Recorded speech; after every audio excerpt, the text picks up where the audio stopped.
ஓம் சக்தி. ஓம் சக்தி. ஓம் சக்தி. படிப்பால் மட்டும் பயனில்லை.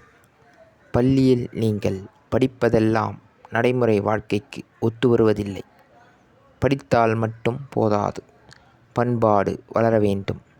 உள்ளம் உயர வேண்டும்.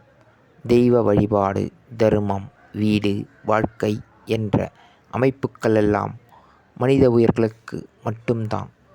இது அன்னையின் அருள்வாக்கு. குருவடி சரணம், திருவடி சரணம். ஓம் சக்தி. சக்திகளே, உங்களுடைய கருத்துக்கள் மற்றும் அனுபவங்களை கீழ்காணும் மின்னஞ்சல் முகவரிக்கு வீடியோ வடிவிலோ ஆடியோ வடிவிலோ எங்களுக்கு அனுப்பவும். மற்றும் மறுவூர் மகிமை யூடியூப் சேனலை சப்ஸ்கிரைப் செய்யவும். ஓம் சக்தி.